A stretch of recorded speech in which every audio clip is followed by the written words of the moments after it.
Ang mabuting balita ng Panginoon ayon kay San Lucas.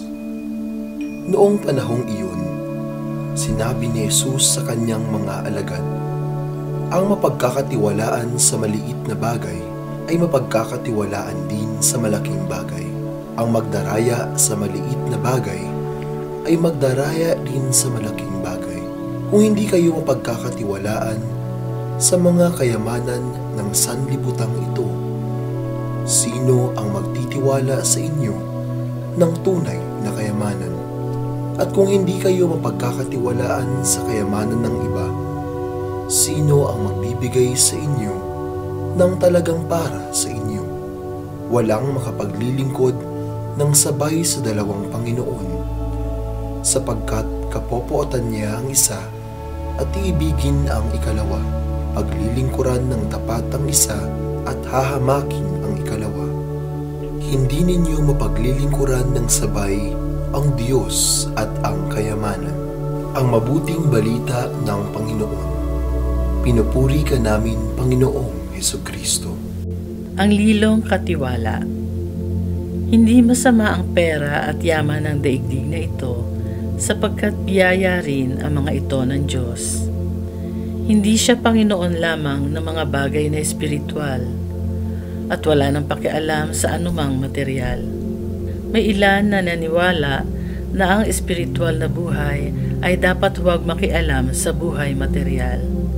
Kaya pinapanginoon nila ang kayamanan at pera sa iba pang bahagi ng kanilang buhay. Ito ang masama. Walang lalong mahalaga sa kanila kundi paramihin ang kanilang kayamanan at pera. Ang mas masama pa ay tinuturing nila ang kanilang pera na makapangyarihan at pwede na nila mabili ang lahat, pati na ang kanilang kapwa. At ang iba naman ay nagpapabili katumbas ng kanilang dangal at buhay. Pera ang kapangyarihan sa kanila. Sa Ebanghelyo, pinuri ng amo ang katiwala na para bang nagdaraya sa pagpapatakbo ng negosyo ng kanyang amo. Matalino siya. Baka naman binawasan niya ang tubo ng inutang ng tao sa pamamagitan niya, at ang naiiwan ay may ganansya o tubo pa rin para ibalik sa kanyang amo.